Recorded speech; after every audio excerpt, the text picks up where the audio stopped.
किसान साथियों, आज की इस वीडियो में हम बरसात पर टमाटर की खेती किस तरीके से कर सकते हैं उसके बारे में हम डिटेल करने वाले हैं, जिसमें आप भूमि की तैयारी किस तरीके से कर सकते हैं, पौधरोपण किस तरीके से रखना चाहिए, उनके साथ किन किन चीज़ों पर आपको विशेष रूप से ध्यान देना चाहिए, इन सब पर हम डिटेल करने वाले हैं। यह पार्ट 1 है। टमाटर का पूरा एक सीरीज लेकर आए हुए हैं, जिसमें आपको प्रॉपर तरीके से स्टेप बाय स्टेप जानकारी दिया जाएगा कि कौन कौन से स्टेप पर आपको किस तरीके से आपको कार्य करना है और किन चीज़ों पर ध्यान में रखते हुए आपको कार्य करना है। इससे पहले मैं आपको बता दूं कि आप बरसात पर किस रणनीति के साथ टमाटर की खेती कर सकते हैं, उसके बारे में चैनल पर डिटेल वीडियो है। उसके साथ आप घर पर नर्सरी किस तरीके से तैयार कर सकते हैं उसके बारे में भी हमने डिटेल वीडियो ला दी है, जिसका लिंक आपको नीचे डिस्क्रिप्शन में मिल जाएगा।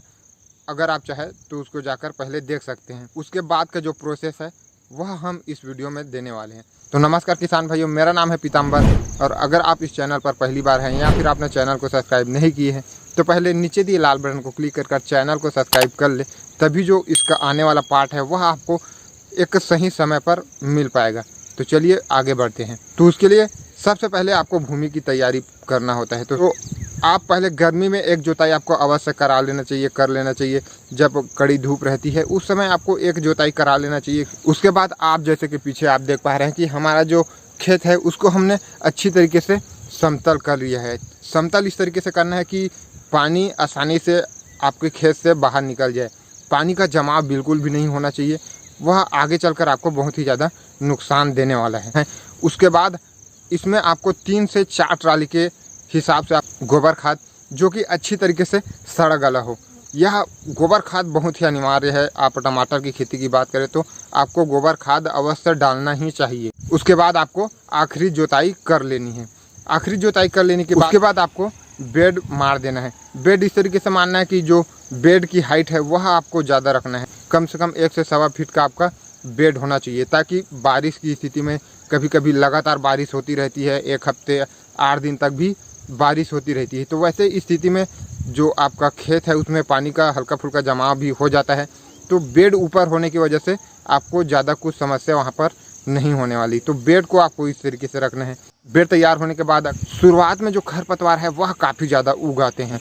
तो ऐसे में आपको सिंचाई 2-3 बार इस तरीके से करना है कि खरपतवार उसमें उग आए।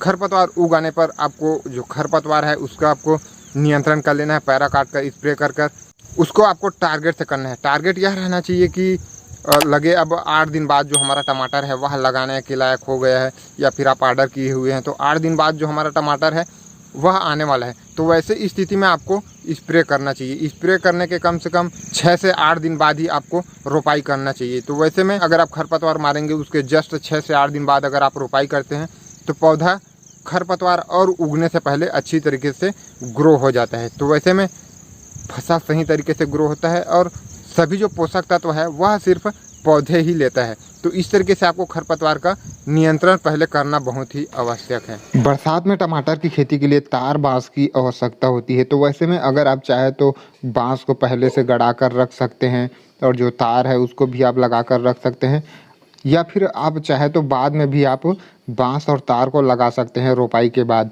तो हमने सीधा पहले रोपाई कर दी है, उसके बाद हम आगे इसमें तार बांस लगाने वाले हैं। तो रोपाई करने का भी एक सही समय होना चाहिए। जैसे कि धूप है वैसे इस स्थिति में आपको शाम को ही रोपाई करना चाहिए, या फिर बादल छाया हुआ है तो वैसे परिस्थिति में आप पूरे दिन भर भी कर सकते हैं। रोपाई करते समय कुछ चीज़ों का बहुत ही विशेष रूप से ध्यान में रखना होता है। हमारा जो टमाटर है हम उसको ऑर्डर से मंगाए हुए हैं, आप अपने हिसाब से देख सकते हैं। हम ऑर्डर किए हुए हैं तो ऑर्डर किया हुआ जो पौधा है वह थोड़ा छोटा आता है, लगभग 6 इंच के आसपास आता है। तो हम पहले जो गड्ढा है वह खोदते जा रहे हैं, उसके बाद जो पौधा है उसको रख कर एक व्यक्ति पीछे से उसको लगाते आ रहा है। तो पौधे को आपको बिल्कुल सीधा ही लगाना है, आपको टेढ़ा बिल्कुल भी नहीं करना है। और उसके बाद आपको पौधे को थोड़ा सा दबा देना है, उसके बाद ऊपर से थोड़ा मिट्टी डाल देना है। ध्यान में यह रखना है कि ज़्यादा पौधे को ऊपर तक आपको मिट्टी नहीं डालना है। हम थोड़ा अगेती टमाटर की खेती कर रहे हैं, इस वजह से बारिश नहीं होने की, और हम बगैर ड्रिप के साथ टमाटर की खेती कर रहे हैं, इस वजह से हम जो पानी है उसको अच्छी तरीके से भर दिए हैं, जिससे हम थोड़ा थोड़ा उसमें पानी डाल सके सेट होने के लिए। वहीं पर अगर आप ड्रिप से कर रहे हैं तो फिर इस तरीके से पानी भरने की आवश्यकता भी नहीं होती। और अगर आप घर पर नर्सरी तैयार कर रोपाई करते हैं वैसे स्थिति में भी जो आपका पौधा है उसको बिल्कुल ही सीधा लगाना होता है। और जो नर्सरी आप जहाँ से निकाल के लाते हैं वहाँ से भी आपको कोशिश करना चाहिए कि ज़्यादा से ज़्यादा जो जड़ है वह पौधे से निकल के आए। आप थोड़ा सिंचाई कर दे, पानी डाल दे, उसके बाद जो पौधा है वह ज़्यादा से ज़्यादा निकल के आ जाएगा। उसके बाद आपको बिल्कुल सीधा ही पौधे को रखकर इसी तरीके से आपको रोपाई कर देना चाहिए। और हमने जो पौधे से पौधे का जो दूरी है वह हम 1 फीट रखे हैं। अगर आप घर पर नर्सरी तैयार कर रोपाई करते हैं तो आप 2 पौधे एक जगह पर लगा सकते हैं, लेकिन हमने आर्डर किया हुआ नर्सरी है, इस वजह से हम एक जगह पर एक ही पौधा लगाए हुए हैं। तो किसान साथियों, पौधे के रोपाई के बाद जैसे कि आप हमारे जो फसल है उसको देख सकते हैं। हमारा जो फसल है उसको रोपाई किए हुए लगभग 4 से 5 दिन हो चुका है। आज जो है जब हम यह वीडियो शूट कर रहे हैं तो आज 25 तारीख है और हम 21 तारीख को हमने टमाटर की जो है रोपाई किया हुआ था। और आप जो टमाटर है उसको पीछे देख पा रहे हैं। आगे उसमें आपको सिंचाई सही तरीके से समय समय पर देना होता है, क्योंकि शुरुआती अवस्था में जब आप पौधा रोपाई कर दिए हैं तो उस समय पर पौधे को सेट होने में कुछ दिनों का समय लगता है।